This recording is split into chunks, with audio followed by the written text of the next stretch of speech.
Hi guys, welcome back to Far Side of the Moon podcast. I am Lety, and I am here with Albert, What's up, guys? Carlos, Hello. and today we're going to be talking about Raised by Wolves, episode 5, Infected Memory. It's a very good show, I recommend, and let's get right into it.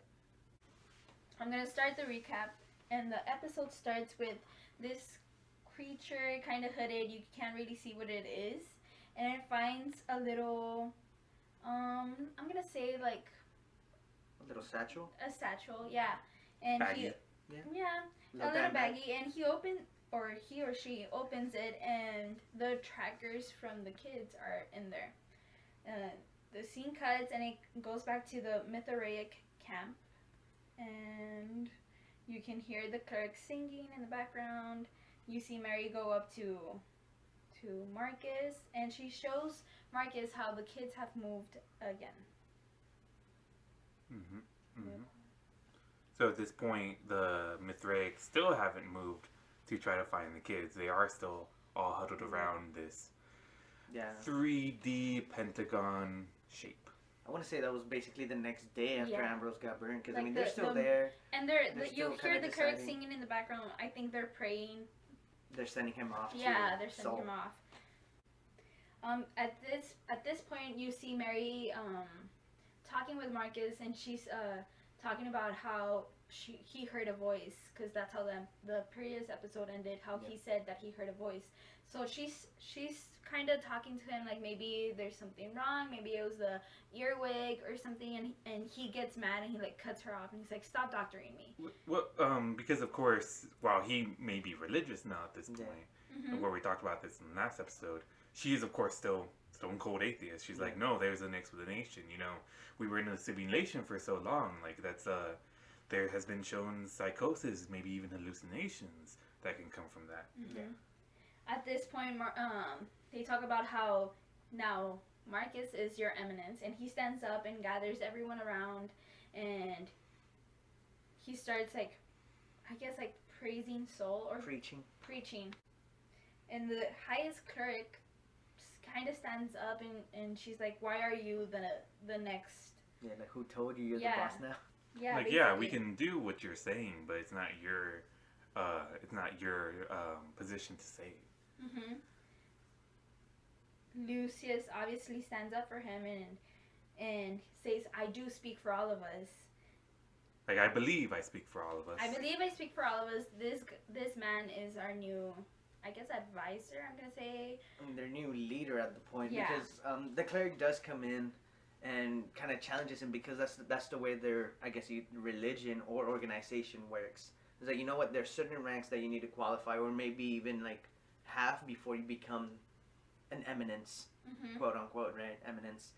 No, but I mean, but Lucius and everyone saw for a fact that this man was doing what he did, and he got the favor of Soul, right? That's when Lucius even goes so far to say, this man's a prophet. Yeah, Like, because whoa. Soul spoke to him. Right. The cleric is still on the fence. She doesn't want Marcus to become the next eminence, and Lucius gets down on one knee. Everyone follows him, and the cleric kind of looks around, and Apprehensively, Yeah. the other clerics. No choice. no choice. She kneels, and they decide to go after the kids using the tracker. So I'll say maybe at this point, the clerics, maybe they know they might not be outnumbered. They might have the same number of soldiers as clerics, but of course the clerics can't fight these soldiers. If it comes down to it, the soldiers have an authority of force, where they can military rule. Yeah, they can tell the other people to do something, and if they don't want to do it, what they can force them to do it. Of course, That's right. With physical strength, with their weapons. Yeah.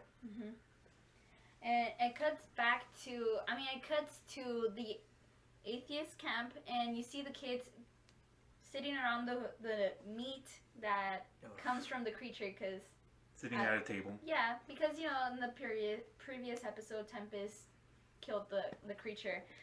Everyone is kind of hesitant. They don't want to eat the meat since it's from the creature. Yeah. And then Hunter's like, they tested it, it's safe, we should eat it. Hunter takes a bite, he's like, it's good. Holly takes a bite and she's like, it's pork. It tastes like pork. Now everyone decides to get a little bit of more. Oh, they actually pray before. They pray before they eat the meat, and they say they're gonna pray before mother and father come back.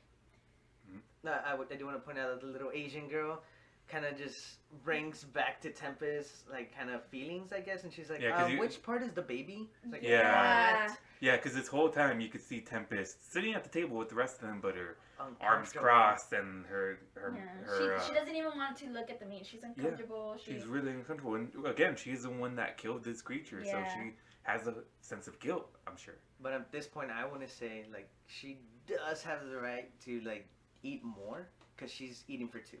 Yeah. You're right. She needs to eat. But is it her choice to do that? It doesn't look like she wants to touch it. Yeah. I mean, Mother Instinct's going to kick in eventually, I hope, and she's going to start worrying about this baby that she has. If we're wanting to talk about motherly instincts, we already showed that she doesn't seem to have them because she doesn't want this baby. I think she doesn't want the baby because of how it happened. Of course. Like, it's a rape baby. Yeah. She was raped while she slept. Mm-hmm. And with this organization that's supposed to protect her instead left her vulnerable. Yeah. Yeah. The mother did say, like, it's not the baby's fault. The baby's not at fault. Yeah. An atheist talking about these fucking rights of the baby. Who knew? Yeah. But Hunter the jerk he is, because I think Holly mentions, like, oh, they're not going to put the baby here. And then Hunter is like, oh, it's mother. Do you really think that they're going to give away or bury it when it's meat that we can use for food? Just making the environment more uncomfortable. Honestly. And then it cuts to mother and father, how they're arguing because mother's mad that it was Tempest, the one that killed the creature. Yeah. Like, why weren't you watching over the kids? Why did, like, what happened? And this scene kind of made me frustrated because how can, they're androids, how can you not report to the other? Oh, I wasn't there because I saw Tally. I saw a creature or whoever it was, Tally run away. I ran after it. Like, that's why I wasn't here. There's like hesitation that it just bothers me. Like why didn't he? Yeah, like, why didn't you speak of it? You're androids. You're supposed to report back to each other and I guess it's more like you see their human side, how they start to lie to each other or keep information. Or they're just capable of making these mistakes, right? Yeah. Could be that, which is we portray as human behavior, but I mean, I guess at the end of the day, we malfunctions. We all just make mistakes, including the androids, apparently. Yeah. It cuts back to the Mythorea camp. I remember seeing this scene, and I see like how do you say them? I can't pronounce the word. Soldier. You see them carry something. I was like, oh man, I kind of hope that they're not carrying Marcus. Like, he kind of, I was thinking, like, oh, he took the role of Your Eminence very serious, and now he's being carried, but he isn't. And they find the Ark, or they come back to the Ark. Yeah, they go back to the Ark, and they're searching for. Well, I think they were following the trackers. Okay. Right. Yeah. So they're following the trackers. They come back to Heaven Ark, or at least its resting place. Yeah. And they're looking through the wreckage right here. It looks like. Going back to what she said about Marcus not being on top of that, I feel like that shows a little bit more of a leadership role. Like, I'm with you guys on the ground, and if you actually look at it, the thing that they're carrying is actually equipment. Yeah. Like, they're not making them carry one by one. Like, no. You're actually carrying everyone's stuff. So as a group. It's more of a unit from what it looks like at the moment so far. So far, it's more like a unit now. Yeah. So already we can see differences in the command impacting the way the group works. So far, yes. They're exploring the Ark or remains, and they find this like shield that repels light, or it refracts it in like a certain way. Like, they describe it in a way that's just science fiction, right? Like they describe that it's doing something, and it really they just it's a plot device for later. Yeah. I'm just gonna come out and say it. the reflective surface that they come across becomes a plot device. Basically sucks in the light and then shoots it back out, like not tenfold, but just a little bit stronger from my understanding.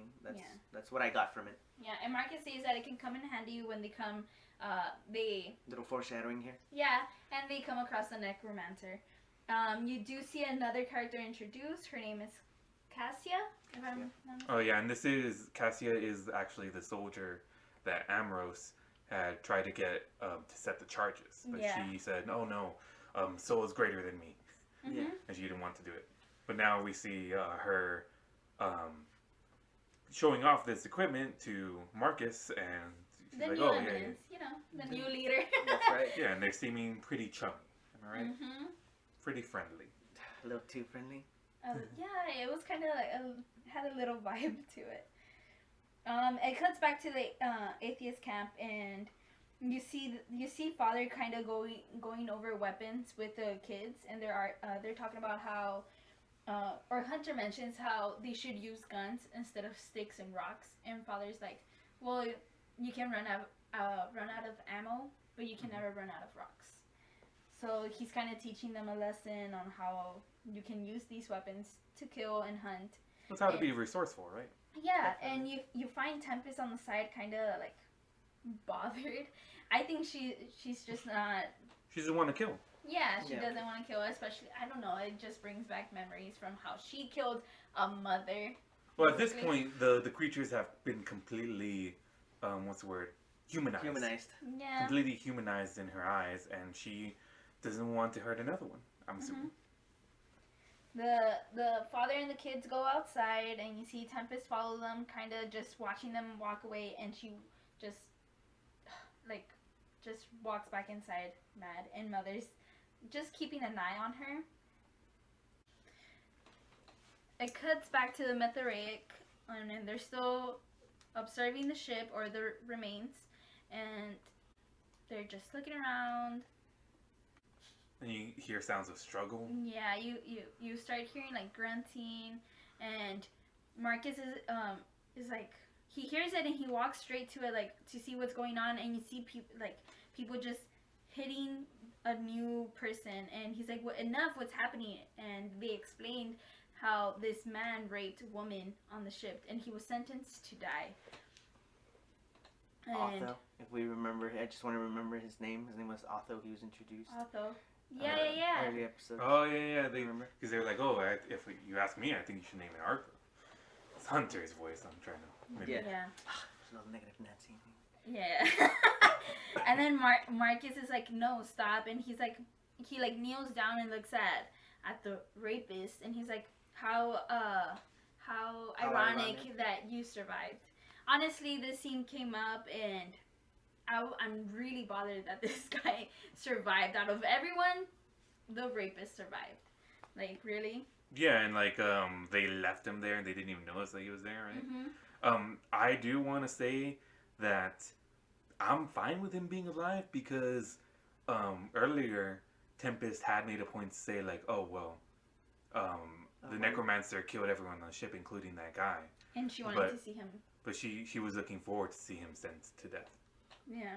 So she now that he's still alive, maybe we get to actually see this in the future. Maybe we get to see maybe even retribution. Maybe even Tempest will be the one to do it, right? Yeah. Because this man, I think we can agree, deserves to die, right? Yeah. He was sentenced to death by the jury of his peers. Yeah. Actually, this guy can be killed very quickly because Marcus is like, "Oh, can you not take the helmet off?" Oh yeah. He's wearing a big helmet that's completely. Bucket. Yeah, it's like a bucket completely with covering. spikes on the outside, if we want to describe it. Yeah, I was about to describe it. Sorry. A big bucket. It looks like it's like a dark gray, completely encompassing his face all the way down to the top of his shoulders here. And the top of it seems to have some spikes. I think they're just for aesthetic purposes. But the way that the helmet is described in the scene, that it is made to crush his head if he steps out of line. So maybe the spikes of the top of this thing is not just aesthetic. Maybe it's gonna crush his head. These spikes. Yeah. It is a really interesting design, I think, to this thing where Marcus even says like, "Oh, you can't see me." It's like, "Oh, I can only see the shadow that you cast." So Yeah. it is semi-permeable. It is not completely opaque. Mm-hmm. So he could see kind of, but you just can't see features. It seems like the helmet might just be there so we don't have to look at his ugly face, right? Yeah. His rapist face thing. His Yeah. rapist face. Did you mention how it's connected to the android? I have not. Okay, the helmet is connected to the android, so if you take off the helmet, it could crush his head, but it also, If you try to take off the helmet. yeah, if you try to take off the helmet, it could crush his head, but it would also prevent the android from doing anything to stop him. So the helmet and the android could like kind of go hand in hand. They're connected. I believe he mentioned his own programming or whatever you want to call it, his function, and he said it was leash. Yeah, they call him Leash. They call him leash. So he's there to keep a leash on this guy. Yeah. They make a point to say that if he even gets far enough away from this android, the helmet will crush his head. Yeah. So he's completely chained to this android. And I guess the android may be the one that's been keeping him alive during this time. Yeah. But we don't get to see how this man eats. I mean, I honestly don't care for it, so he... Honestly, the guy has a helmet, he's dead either way. Either, like, He's honestly, supposed like, to be dead. well, she's Either supposed way. to be dead, but tamper with the helmet, you're dead. If you do this, you're dead. Like, Well, I'm going to assume that we're probably going to see his face at some point, right?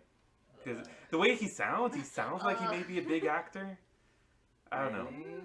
I like the way he sounds, actually. Like, because he does sound crazy. Like, the way he speaks, he's like, "Oh, well, I did everything I did for Soul. Soul tell me to do these things," right? Mm-hmm. So he's got like a certain air about him that I'm not that I'm for it, but I'm just interested to see where it goes. This character. Yeah. Marcus decides to keep him, and the cleric is completely against it. Since he is a rapist, she mentions, like, how can we keep someone that raped our woman in their sleep? And she makes it a point of, we don't have food and water, and you're going to waste it on this guy. And then Marcus convinces everyone by saying, are you going to, like, who's going to go after the necromancer? So basically he's saying that we're keeping this guy, but we can use him to go after the necromancer. So he can be a target. Yeah. So, I mean, it seems like their plan is to put him out in front when they see the necromancer again, and he'll be the first to die. Mm-hmm. Which sounds great. Yeah, definitely. Use him as ammo. Yeah. Well, they specifically say cannon fodder. That's right. The scene cuts back to the atheist camp, and you see Paul and Campion together, and they kind of hear like rustling, and they kind of look inside this hole. I want to point out, this is still while they're looking for rocks that they're supposed to be using, right? And they see a creature climbing up the giant hole, and they decide to throw rocks because, I mean, that's what they're gonna do. They're gonna hunt creatures. By the way, they hit the creature and it's gonna fall. So not a good idea, but definitely like not the way you meant for food. they're not gonna be able to use it for food. So they're hitting at it, and they miss. They miss, and Campion kind of notices how the creature is eating this, I guess, it's fungus. Some sort of plant life, right? They call it fungus. Yeah, they call it fungus, and he notices how they're eating. The creature is eating it and it's around the inside of the hole. Yeah. So Campion comes up with the idea that he's gonna try and get it. It cuts back to Mother and Tempest, and they're kind of going back and forth. How Tempest seems upset, and Mother is kind of like trying to understand why she's upset. And then Tempest mentions how she's a necromancer. She can't feel pain or feel discomfort how she's feeling. Yeah, she can't relate. Yeah. Tempest starts talking to her about their creator and how he was crazy to turn a necromancer into a motherly figure, which we've mentioned before. Mm-hmm. And then Mother starts talking about this creature on Earth, how he became extinct. A salmon. A salmon. And Tempest mentions how it became extinct before she was born. And then Mother starts explaining its role, how it would I guess, have babies, and then it would swim upstream. Yeah, it would swim upstream, To die. but yeah, basically to die. Like it was hurting itself while it was swimming upstream, but I guess its purpose was to die to nourish the water that would lead to the babies. To the eggs of the Yeah. fish, yeah. Yeah, and at that point, Tempest is like, oh, so I'm supposed to hurt myself. I'm supposed to die for this I'm baby. supposed to die for this baby, and it's like, damn, it's a little dark. Yeah. They end up like Tempest ends up being bothered and walks off. And it cuts back to Paul and Campion. At this point, Campion is holding on to this very short rope that they've been using to throw rocks. Yeah. And Campion is getting a little bit of the fungus, and you hear Father, and Paul is like, hurry up, like he's coming. Campion at this point almost falls, which, like... But he's secure. Yeah, Paul ends up, like, helping him, right? I do want to say he secured the fungus. Yeah. Yeah, basically. Fungus acquired. And this is where their Paul and Campion's friendship kind of starts to form. Yeah, I think specifically he's like, oh, well, I was worried about dropping you, and Campion was like, no, I knew you wouldn't drop me. I trusted you.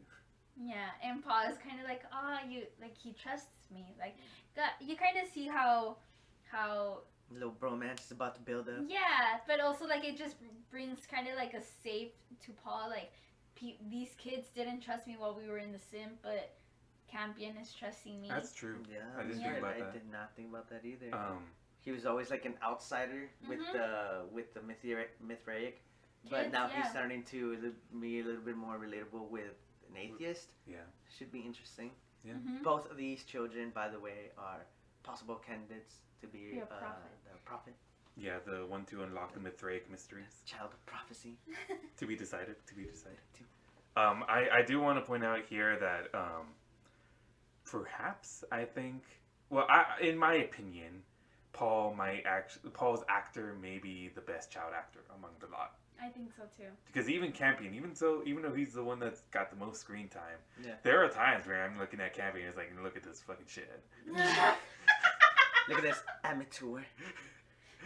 But I haven't gotten that from Paul, really. Paul has been really convincing throughout all this. Maybe it's just that Campion has more range in what he has to do.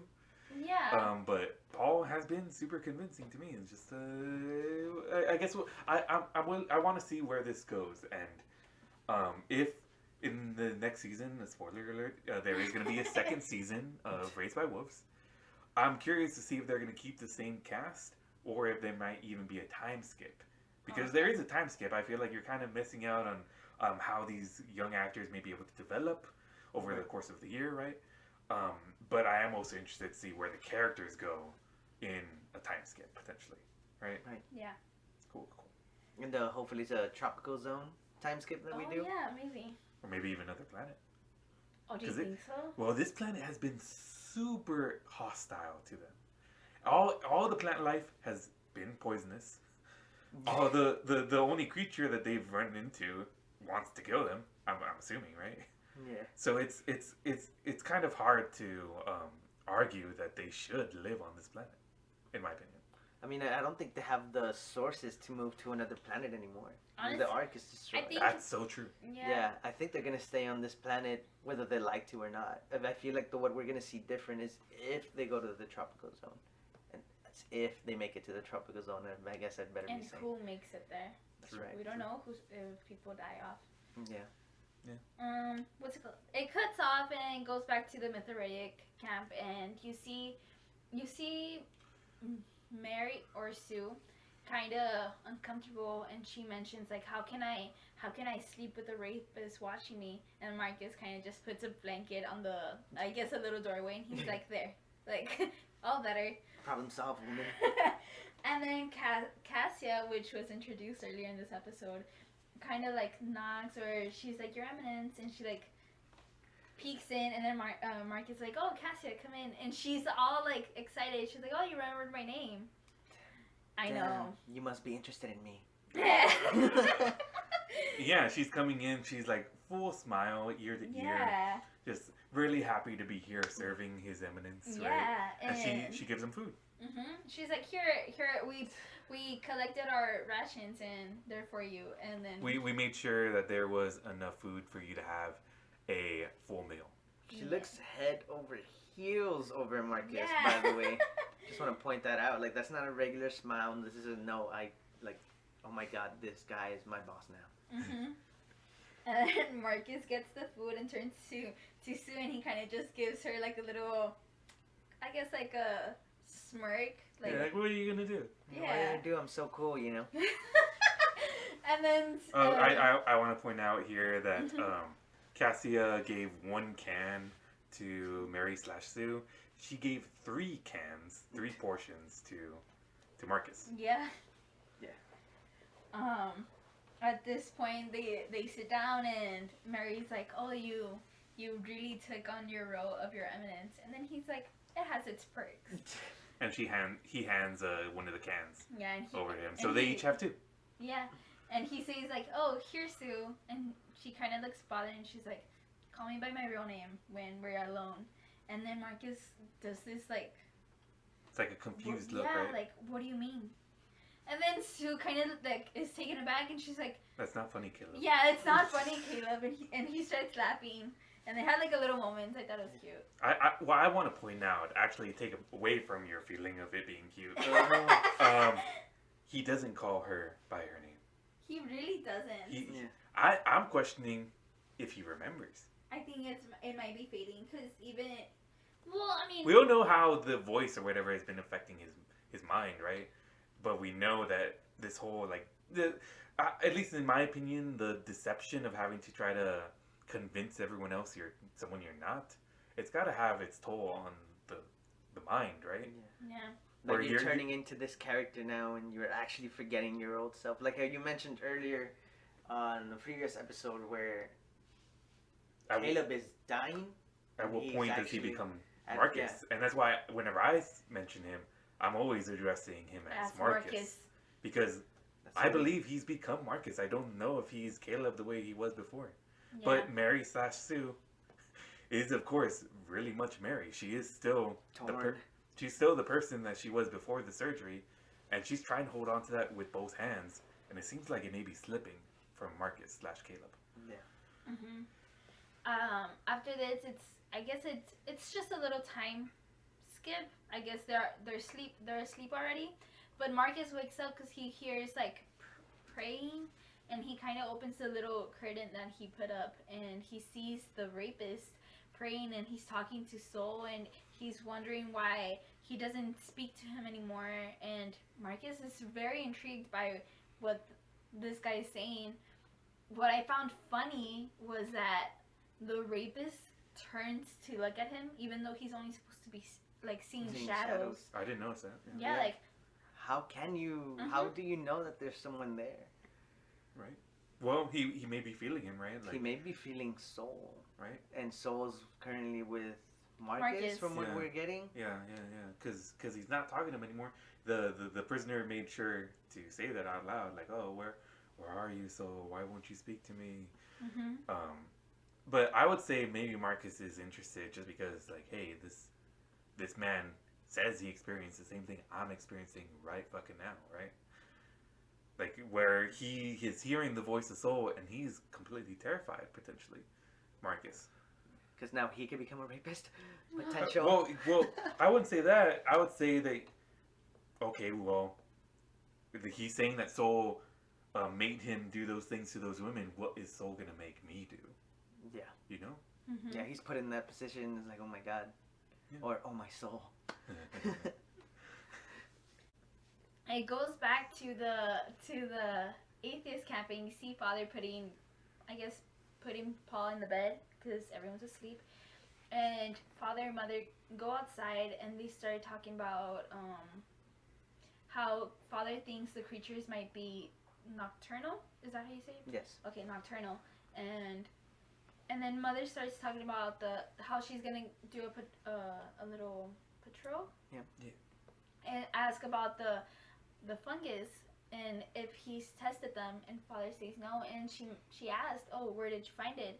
And father mentions that it was Campion and Paul, the ones that found it, and she's like, okay, but where?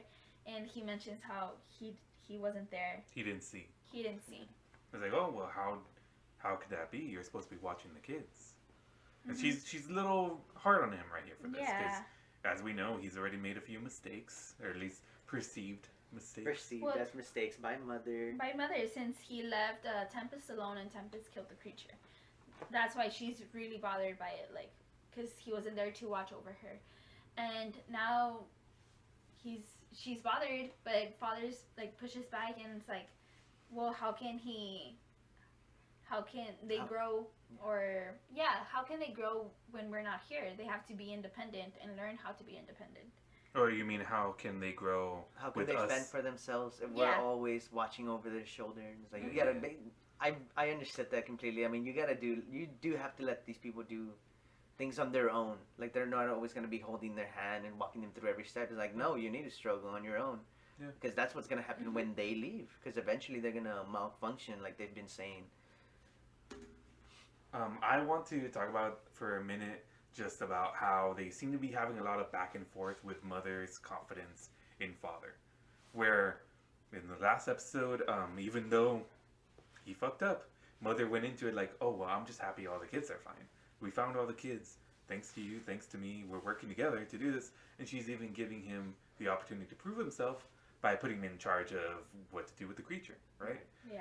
But in this instance here, she is really upset by it. Like, oh, well, you haven't even done anything wrong, right? But you weren't watching the kids? Is that what?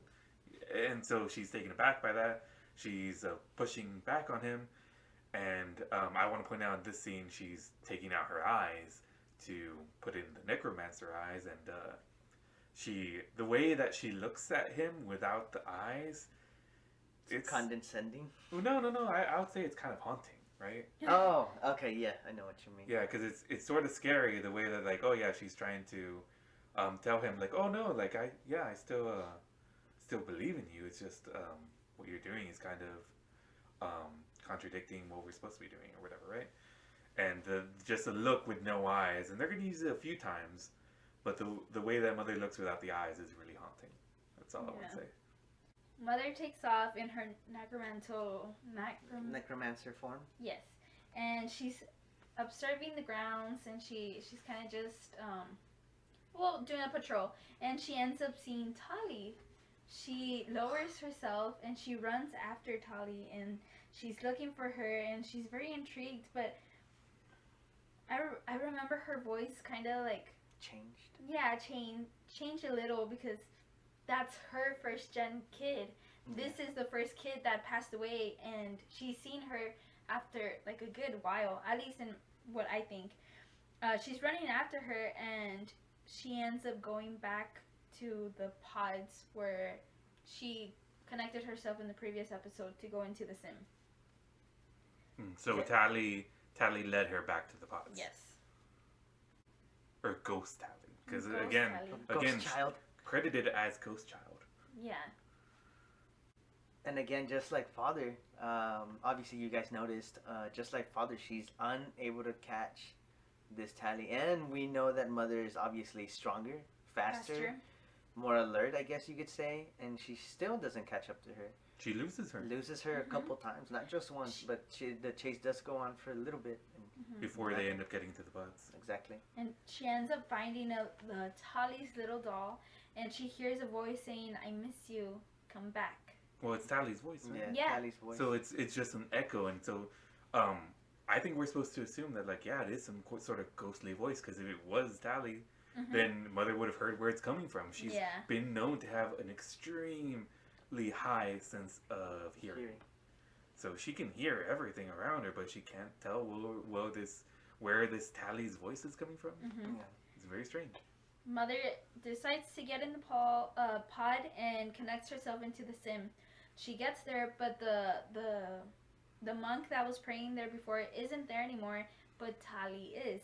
She runs after Tali, and she ends up, I guess, in a memory from when they were back out on Earth, and she finds a little kid on a soldier. and he's kind of like picking at his armor. Yeah, picking because at his armor. it looks like a dead soldier that this kid is. A Mithridatic soldier, and it looked like an atheist kid because he had no colors, no anything. And we all know that Mithridatic don't use children as soldiers. Oh well, I don't know if this was a child soldier, right? It was just a scavenger, maybe. Maybe a scavenging He kid. did have a weapon though, right? Did he have a weapon? Oh, I do also want to. The kid gets the weapon from the Mithridatic soldier. Okay, so maybe it wasn't child soldier. Maybe it was. It's to be decided. I do want to point out here when she chased after Tally. Tally's wearing, and also Mother in this instance, where in the last time when she went into the sim, she was wearing the robe. Now she's going into it with her regular clothes, which is just a skin tight gray thing. Spandex, whatever. And it looks like Tally's also wearing the same thing as she is when she chases after her. And then Mother sees the kid and she's kind of observing him, and you start hearing her screams. And the building next to her explodes and she comes out. I want to make a point here about subtitles. I always watch things with subtitles because I'm sort of hearing impaired. A little bit of damage from high school with the drums and stuff. We don't have to get into it. Right. But I listen to everything. I watch everything with subtitles. Yeah. At that moment when you hear the screeching of the robot, it kind of gives it away. Yeah. Because the subtitle says Mother. Past mother screeching. Or screaming, rather. And so that instance right there is like, oh, okay, well, you already know it's Mother. That's this necromancer that's coming onto the frame. Yeah. Who looks like she's about to kill this kid, right? Yeah, and I guess present Mother gets in the way and she screams, no! And then, I guess, waves of electricity shock past Mother, and Mother just ends up fainting. Past Mother ends up fainting. And present Mother is looking at her and she's saying, I don't remember this. The person that shot Mother ends up carrying her and taking her to shelter. But I'm going to describe the place basically. You see, there's like a hall and there's It looks like a church. Yeah. Right? But obviously not a church because you see a lot of atheistic signs. It's like a big circle with an A in the middle. I'm assuming that's atheism that it's trying to represent. Yeah. And she ends up entering this room, and there's a bunch of plants and that misty water to water the plants. So it looks like a chapel that's been outfitted to be a garden. It looks like a giant greenhouse kind of deal going on. Yeah. And in the background you hear, evacuate to the nearest greenhouse or stuff like that. Green zone. And she turns to her left and she ends up seeing a person that's messing with her body. Past body. With her past body, yeah. Past Mother wakes up and she asks, am I dead? I don't no. Present Mother is asking, am I dead? I don't remember this. And she's very confused.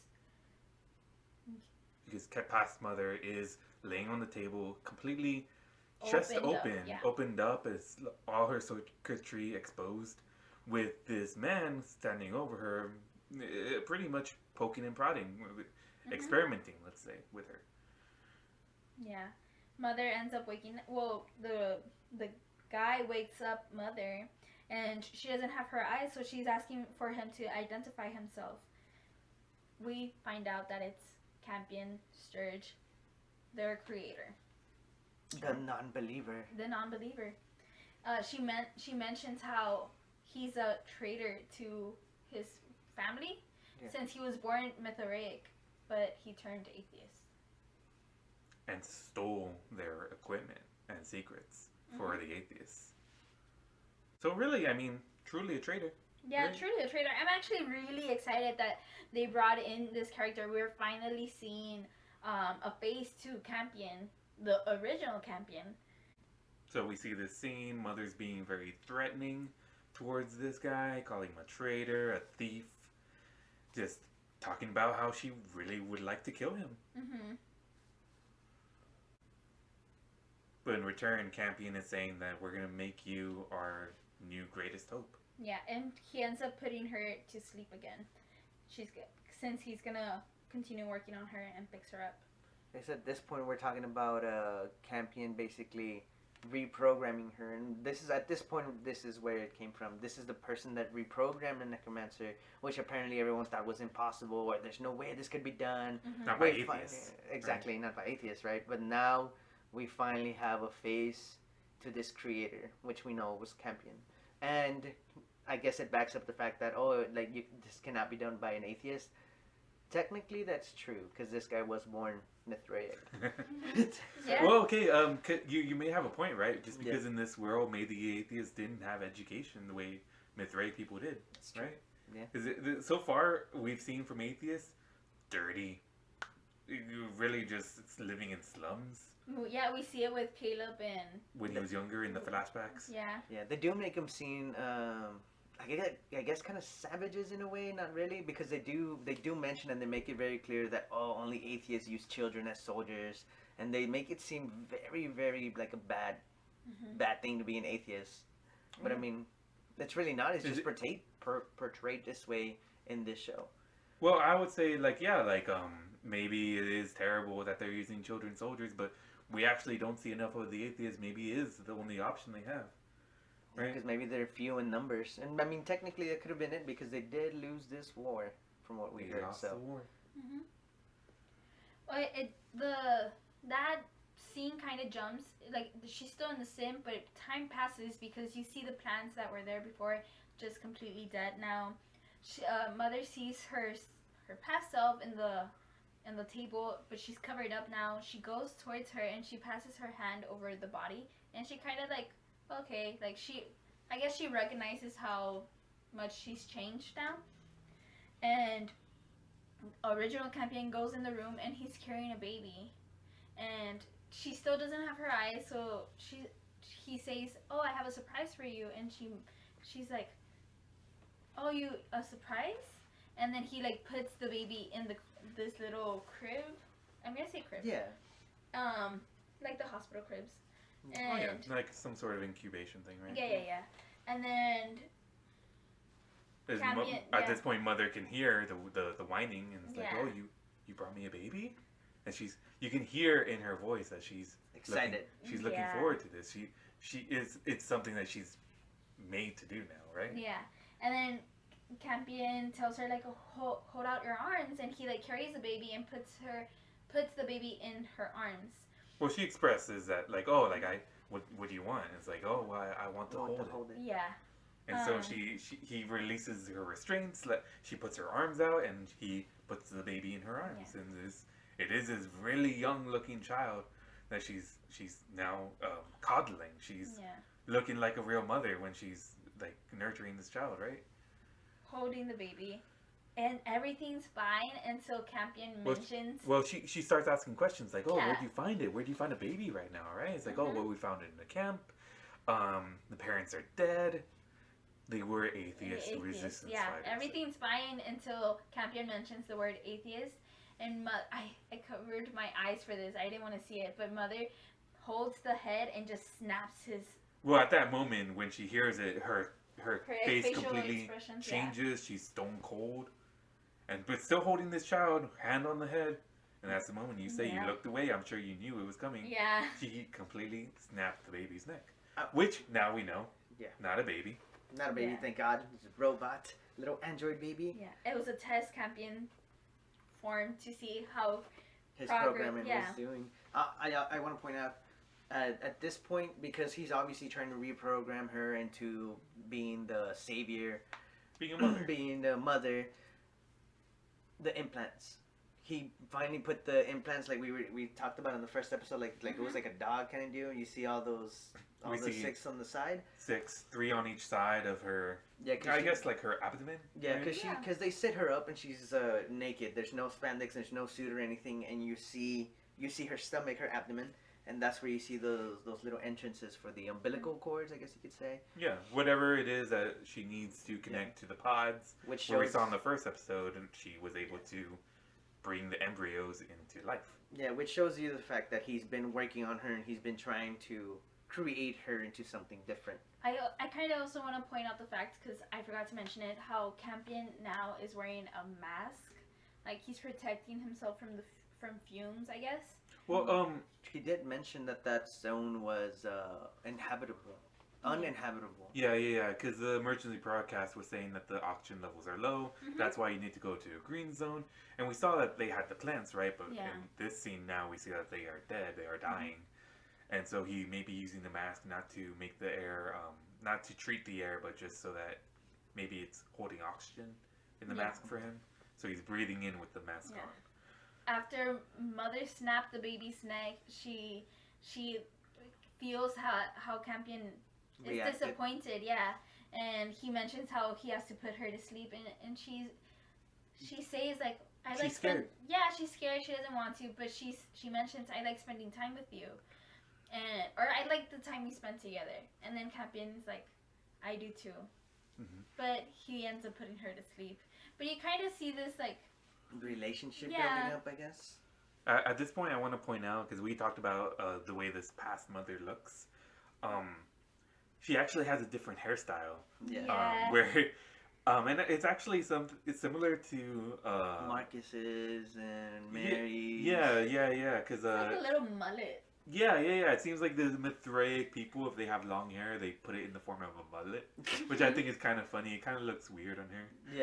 Yeah, it really does look weird. But I guess maybe we're just used to seeing Mother with completely trimmed hair, where it's would you say like a buzz cut? Yeah, definitely. Yeah, it's like a buzz cut because it's not long enough to be like a pixie haircut. It's just literally just little bit of hair coming off like beach fuzz. There's the time skip, and Mother now is wearing the spandex. She's completely covered. She's not naked anymore. She has her haircut. Yeah, she has the haircut. She Campion like picks her up because she still has no eyes, and he says that he's done. She's passed all the tests, and now she has to pass the final test. Campion guides her into another room, and the final test is Campion giving her back her eyes to see if she will harm him. So these are the necromancer eyes that the show has made a point to say, like, oh, you're not supposed to look at the necromancer while she has her eyes. Yeah. Right? But at this moment, Campion gives her the eyes. She looks at him longingly. Like, they look at each other in an extended period. She actually takes off his mask so she can touch his face. Yeah. And I really like that part. It's like, oh, like, he's talking really nice about her and like all the time they spent together, and then she mentions, oh, is flattery the test? Yeah. It's really cute, this moment that they have together. Mother touches his face and says, it's more pleasing than I imagined. You can tell she's already got some sort of feelings for him. And then Mother asks, did I pass the test? And Campion has watery eyes, and he says yes, that she did. And she asked, like, why are you? Then why are you so sad? Why are you so sad? And he's like, because I wish we had more time. They look to the side, and the ship that Mother and Father arrived to, Kepler 22b, is there. Seems that they are completely ready for takeoff. Yeah. So this is the last moment, it seems, that past Mother, has with Campion. And this is something that Mother herself is experiencing firsthand, because it is a memory that's locked away for her. Yeah, and you see, past Mother doesn't really have any expression. She's kind of just serious, but present Mother, her face is like tearing up. Yeah, tearing up. She's getting red, like her cheeks are getting red. She's getting all flustered. And Campion starts explaining to her the mission, how she will raise children in this new world. Atheist. Yeah. Very clear. Very clear that they will be atheist kids. Because that is the future of humanity, apparently. Your humanity's last hope. And so at this moment, they're walking up to the ship, and Mother looks in. She sees the back of Father. A little bit before that, she mentions that she's like, but you're speaking like you're not coming with me, and the Campion says he isn't, and she's like, don't leave me, And then Campion's like, oh, but you're not going alone. And that's when she goes. When she sees Father. Yeah, she sees Father. Yeah, because he explains that only they could survive the trip because we know that the rate that they're going, how fast they were sent there, there's no way that that machine that the pod will be able to sustain human life, which is why they send the embryos frozen, I'm assuming, and obviously the androids had to go by themselves. Which is also why the arc took 13 years to get there. Yeah, because they were going slower. They were going slower because of all the equipment that they needed for the hibernation. Yeah. So at this moment, Mother's looking into the pod, and you can see on her face that she's feeling emotion. Yeah, and she says something's wrong. I'm hurting on the inside, and Campion's like, I'm so sorry. Let me fix it. Let me erase everything. Like, let me erase your memories of me. And Mother doesn't want him to. So Campion decides that he will, I guess, like... The compromise is to archive the memories inside her where they can be accessed later. Mm-hmm. But knowing that she needs to be a clean slate to be able to perform her function now. Because the memories of him is too hurtful for her. Mm-hmm. And then Campion ends up saying goodbye to her in a way that Campion kisses Mother. Present Mother is watching this and she's completely just full on almost about to cry. Like, it looks like she's crying. Yeah, it looks like she's crying. At this point, past Mother already erased of memory. She walks into the pod and Campion gives his last spiel that they are the last hope of humanity. Mm-hmm. Seems that he really believes that's exactly what they needed. I guess this would explain why Mother acted the way she did in the previous episodes before her memory started to get triggered up again. Full on android, straight to the mission, straight to the point. But as we saw now, she wasn't like that. I would go as far as to say that maybe he put a little bit of himself in her with all those feelings that she has. Because I mean, there's no way. I mean, how would we know, right? But how do you program feelings like that? Right. Because I mean, she's feeling bad. She has like she has that feeling like of loss. Of loss inside. How do you program that? And how do you program to know when to feel it when you care about someone so much? In this case, she cared so much about Campion, which is her creator. Mm-hmm. And I'm pretty sure he had the same feeling. He knows he couldn't take that away from himself. Because you could see tears as he was like saying goodbye to her. Yeah. Campion ends up turning to look at present Mother, and Mother's taken aback, and Campion's like, Mother, wake up. Something's wrong. You have to save the kids. You have to save the kids. The children are in danger. Mm-hmm. Yeah. Mother ends up waking up from the sim, and she flies back to the camp, and she arrives. Father's there, and he's kind of like taken aback. Just for a second, I do want to point out that scene where Campion turns to current Mother, who's in the simulation, and says, like, you need to save the kids. It seems to break the memory where, like, the sort of glitchiness is around Campion as he turns to her. So it's obviously not part of the memory, right? Yeah. Just want to point that out. So, okay, she flies back, talks to Father. Where are the kids? Oh, the kids are fine. What about Tempest? And then they run to Tempest. Yeah, Father's like, oh, she's been asleep for hours. Oh. Yeah, Mother isn't, she's not content with that answer, and she runs towards Tempest, and she sees that Tempest has eaten a bunch of, I'm gonna say pizzas. Pizzas. Well, they showed earlier that there was a collection of different, I want to say, edibles? Well, no. They were different. They were different samples, let's say, of different plant life, or maybe they're different chemicals or something that they have discovered there, and maybe they're keeping them there for experiments later or some sort of purpose. Medicine? Yeah, maybe to make medicine out of them or whatever. But whatever it is, obviously harmful to her and the baby, and we see Tempest on the ground with these resources next to her. She's obviously consumed. Yeah. Mother gives Tempest water, and then she tries to Heinlein maneuver, whatever. Yeah, and causing Tempest to regurgitate, throw up everything that she had taken. Completely vomit. Mother she's trying to understand why she would try to harm herself and the baby. And then Father walks in, and tells father to go get water. She turns to Tempest and Tempest is like, I don't want to exist. You don't even care about me. You only care for the baby. Yeah, I'm just a incubator, a walking incubator. Yeah, but mother pushes back, so it's like, no, I care about all the children, you included.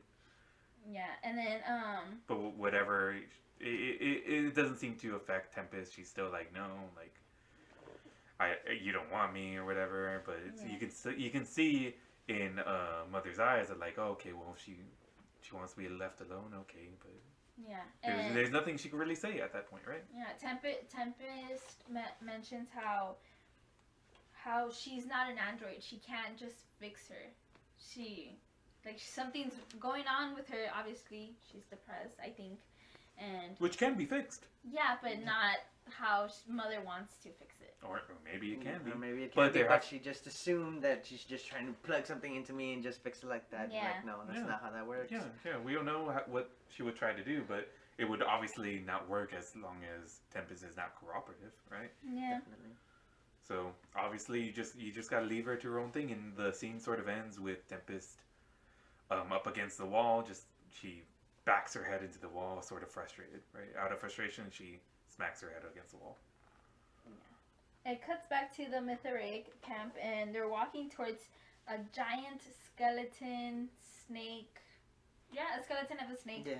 Yeah, the giant snake that we have seen the skeleton back at the camp earlier in the episodes. Yeah, and it was mentioned that they've gone extinct, so we're just seeing the remains of that. Yeah, I would like to point out how they have the rapist all the way in the front holding that shield thing. Of light, which is I guess it's and he's all the way at the front, like just if something happens, it'll happen to him first. Well, because they're following the tracking. Yeah. That they had, so they assume that they're gonna find the kids with the necromancer. Yeah. They go inside and the rapist kind of hits something with his helmet, ends up triggering a trap, and it ends up hitting one of the Mythoraic people in the eye.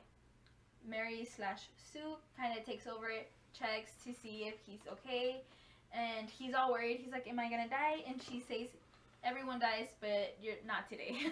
But he is really fucked up. Yeah. You can see it doesn't even look like he's gonna keep an eye. Yeah, it looks like it actually looks like the eye is like poked out. It's completely in that gone, scene, right? Yeah, in that scene they kind of zoom in on it a little bit, and you actually see like the eye completely just smashed in there. So pretty graphic. Great scene. That's what we pay HBO for, so I appreciate it. Marcus kind of goes to the front and he starts looking for traps or like things that can trigger traps, and he ends up finding. Oh no! Sue ends up finding the trackers hanging on top of. Hanging from the ceiling. From like a little string on the ceiling. Calls over to Marcus. Marcus turns and this creature ends up taking them, and he runs. But this creature runs super fast. It seems like a hooded person, right? Yeah. It looks like a person, but we always see a face. Yeah, we always see his cloth. Yeah. Super fast speed. I just want to point that out. Yeah. Superhuman reflexes, just because it bounces off from wall to wall, and it's just climbing up the walls. And no one got a good look at it. No one able to capture it. It took what Marcus had in his hands and was able to completely run out of there and run over them, because the soldiers are able to see him bouncing off from the spaces of the what's called the skeleton, right? Yeah. And what I actually expected in this scene that just happened, where the rapist guy, he triggered that first trap, I actually thought it was going to kill him, because apparently anything that you did with the helmet, it would crush his head. Oh, well, they said if they tried to remove it, right? Yeah. So I guess it's supposed to have some sort of fail-safe. If he bumps into stuff, definitely. It's not going to... It's not going to kill him just because he fucking bumped his head. Yeah. That'd be sort of anticlimactic. Maybe they should have thought that more. Maybe it shouldn't have been touching the head, right? Because you have that question, right? Like, okay, well, you messed with the helmet, right? So you're supposed to tell me that, like, oh, I can keep on bumping into things with my helmet. I'm not gonna. It's gonna happen. Just going all over the place bumping into. Marcus looks up and he notices how the skull has little holes, and he starts to analyze it, and he ends up finding this rock with a bunch of stuff on top, and he's like, it's a map, like, and he like points up to the holes, and he like, these are the stars. He points at a giant rock, and he says, this is the temple, and he starts pointing stuff out, and like little landmarks of where they're at, or what they've seen. And then he points at the atheist camp, and he said, I've been here, and these, and he points at 3 or 5 things, and he says, these are our children. Whatever that creature is has been taking. I've been watching. Has been watching them. It's like little stick figures that are on the little map that seems that the creature has created, right? We're supposed to assume, right? Yeah. I'm gonna say, what if that was Tally? You think so? We've already seen that Tally's super fast, right? We haven't seen her interact with anything so far, but we've already seen that she's been able to outrun father and mother. I'm gonna get into this, and I'm gonna say, I think this creature, whatever it is, came with the Ark. It came from Earth. I think it's what spoke to the rapist, like the voice spoke to the rapist, making him think that it was Soul. This is why he raped all those women. Now it's speaking to Marcus, and this is the reason why now, out of nowhere, because the Ark crashed, this is why father, mother, and Vida have been seen. Even Paul saw Tally. I think everything that's happening is this creature, and I think it came from Earth. I mean, how would it be able to psychically? I don't know, but maybe it's something that was on the planet already. Or I don't think so, because mother, father, and Campion had never seen this creature, unless the Ark crashed into something, which is why the creatures and now this thing have surfaced. And I mean, these are just theories right now that we're throwing out, but it's good to talk about. I mean, it could be. I'm interested. Personally, I don't agree with that, but I have no other question. Like I think it's a long stretch. Like, my theory is a very long stretch. Mine's also a stretch. Yeah, but I think all these things that are happening is related to this. Maybe one of those creatures evolved. Mm-hmm. Oh, you know what? That's interesting, right? Because when we saw the Ark crash in, right? All the energy from it, the explosion that it created, that lingered. The neon lights. Yeah. So, I mean, if you haven't seen the show, listeners, I would recommend even just looking up that little scene, because the way that the ship explodes, it's not a regular explosion. It's kind of a lingering sort of energy that's surrounding the ship. Yeah. What if that sort of energy has some sort of effect on life? Maybe it could have been someone from the ship that survived, and this has made them into what they are now. Or what if it is like Tally, like you're saying, that fell in the hole, living down with these other creatures, right? Mm-hmm. And now it's affecting them, making them psychic or giving them a little bit of a supernatural abilities. You could say. Supernatural abilities to the point where we're at now. Because now we could even say that this creature is actually just a scout.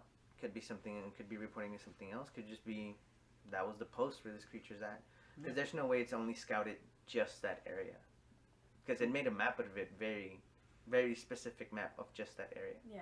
Then again, just theories being thrown out there. Oh yeah, I mean, we don't have a lot to go on, and I would actually extend the invitation to theorize to our listeners.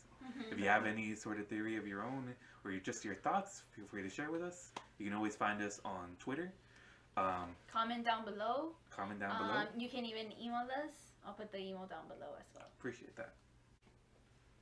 It cuts back to the atheist camp, and you hear Mother humming, and Father goes up to her and asks, "Well, it sounds like you're happy," and Mother says that she's grateful, and Father says, "Grateful to who?" And then that he says, "You're starting to sound like a believer," and Mother's like, "Grateful to our Creator, of course." And Mother looks at him, and she's kind of taken aback, and she's like, that's really weird. I can't, or that's an odd thing to say. How can you call me a believer when I'm thinking, when our Creator was human and was real, not like the Mythoraic that believe in soul that they haven't even seen soul. I'm gonna say here that yeah, it is a faith that she has in her creator. When well, she doesn't actually know if he's right. She doesn't know if he knew exactly what they needed, right? But she has faith in him. Mhm. So even that extends past what the creator is even able to do, because her faith in the creator is way outlasting, outliving the actual person. And Yeah. all of this is coming from just memories that have resurfaced, because she's mentioned the creator every now and then, but now she feels really strong about The connection that Yeah. she has with him. that. Yeah, because she didn't even remember his face. Mhm. It goes back to the kids. Well, mother takes food to the kids, and they're kind of just having just a light conversation. And Campion mentions how they're only gonna eat the fungus because they don't want to eat. Well, him and Paul. Yeah, Paul and Campion will only be eating the fungus since they don't want to eat the creature. And mother says how she's happy that both of them are now friends. Paul kind of looks at Campion and he does a little smile. Yeah, they're pretty cute together. Yeah, they're pretty A little cute. bromance sparking. Yeah. It cuts back to the Mithraic, and you have the rapist, Otho, praying to Soul, and Marcus comes up to him and says, "How can you be praying if before you were saying that Soul isn't even listening to you?" They kind of have a conversation, and Otho, the rapist, says how you need to be careful with not disappointing Soul like I did, because Soul will cut you off completely and stop speaking to you. I really cut that scene short. I don't know if you want to talk about it or. Well, at this instance, right, he's sort of interrogating him. Marcus is interrogating the rapist, saying like, "Oh, well, like, why do you think that he chose you to do this? Like, have you done something like that before?" And Artho, really honest, he's saying, it's not something that I was against before, using the inferior beings. His words, not mine.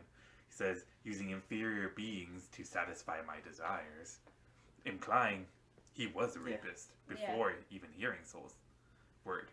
So I think we're supposed to take him on his word that he did hear Soul say, "Hey, fuck this girl. Fuck these women. Fuck Yeah. these There was women multiple. and make babies." That's what he wanted, right? He did. And he, I guess he chose him because he knew that he was willing to perform the action of rape. Yeah. So we at this point we can believe Soul's influence. I think that we even heard it on Marcus, where he heard these voices, right?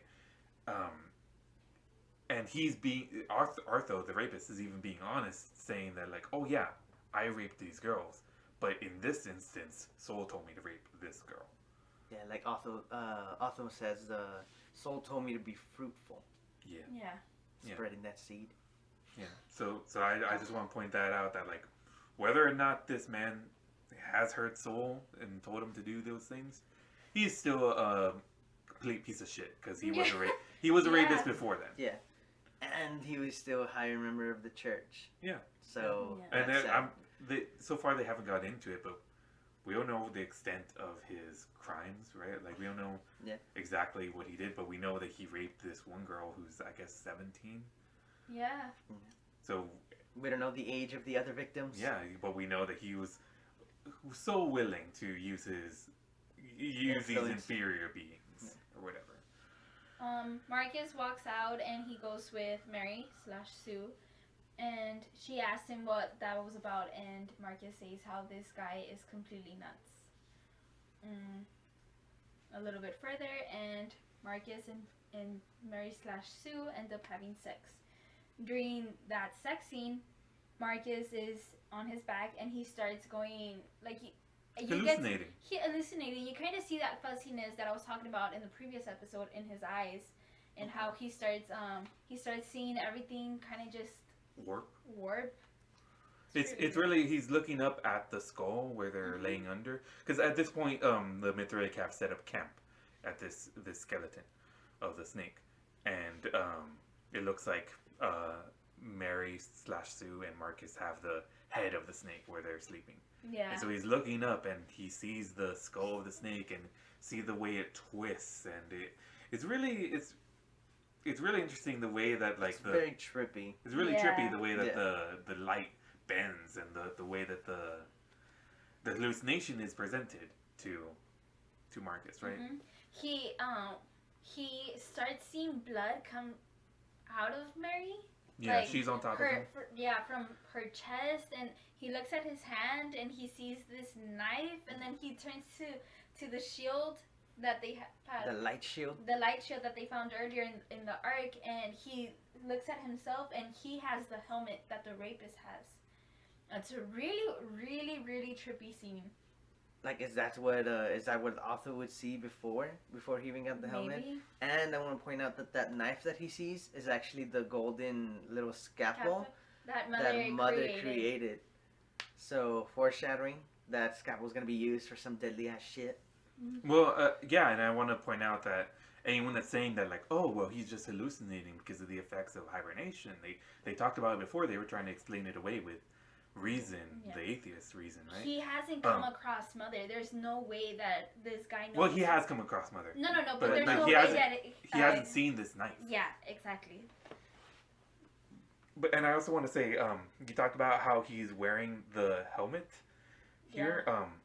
I'm gonna say that maybe this is foreshadowing that maybe the rapist Artho is gonna be the one to kill Mary, because this I've been saying this is hallucination, right? But really, if you believe in soul, this is a vision. This is a vision of what may be to come, right? And maybe he can't even use the influence of the vision to impact the course the outcome.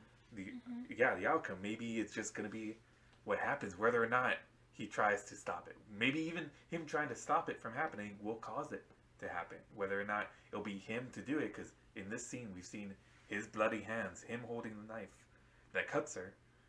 But it's when he looks at the reflection, it's the helmet of Artho that's on him. So I'm thinking maybe it's Artho going to be the one to do it, and maybe there's nothing he can do to stop it. But it could also be him, because it is him in that scene with Artho's helmet. Because you can see that he's wearing the same bloody shirt. Yeah. It cuts to the next day, and I just want to point out how they wrote down the map on this thing that now they're using this to look for the kids, and Marcus can't even look at Mary / Sue. He kind of just like he's looking away. Yeah, he looks away. They come across this giant hole, and Marcus notices footprints, and Mary / Sue and Marcus kneel down, and they recognize him instantly. They say it's him. It's Paul. It's Paul's footprints. Yeah. Well, the boot prints, really. Yeah. And they get excited, and they start following the footprints. I felt like that's really intense. How these? Oh, that footprint is my son's footprint. I could smell it. Yeah. I could feel it in my soul. They come across some rocks, and they kind of like they're hiding, and Marcus uses some goggles, and they see all the kids, and he notices Paul, and he gets all excited, and he says, "I see him." Mary gets anxious and takes away the goggles, and she looks and she sees Paul. They kind of chuckle, and they're happy that they found their son. Yeah, they see them. It looks like the kids are practicing using the sling with the rocks. Yeah, it looks like an old school shooting range, honestly, because that's what it looks like. They're all just lined up. They're all swinging around the pieces of cloth or whatever with the rock tied into it. And they're just shooting it off at some certain target, I'm assuming, but... I want to point out that I don't know how long these kids were playing with these... The actors, I mean. I don't know how long the actors were playing with these slings. But when Mary is looking at the sights and looking at Paul, the way that he is standing, the way... It reminds me of like an anime character. The way he's standing. Yeah, he's completely into throwing the fucking sling. And that's a little bit out of character, I would say. I wouldn't have left that scene in if I was the editor. Yeah. Just because it does look really ridiculous. When Paul has been a pretty serious character throughout series so far. Yeah. He looks silly. He looks silly doing that. Like that doesn't make any sense. But I guess it makes sense because right when I mean, Mary they're sees kids. it, she starts laughing like she's happy. Yeah, I think they left it because it just leaves a little fun into their character. I mean, they are kids. Yeah, since they're kids. The episode actually ends with them looking at Paul and then Marcus noticing the necromancer and he just takes off the goggles and He's got a serious face. yeah. So his smile is gone, just completely stone faced when he realizes, oh yeah, The necromancer. necromancer. Okay. All right, we are going to end this episode here. Again, I want to thank you for listening. If you do have any thoughts, any theories of your own, we would love to hear them. You can reach out to us already on email, in the comments down below, or you can message me personally at my Twitter. It would be at GRYU3223. Enjoy your stay next time, Far Side of the Moon.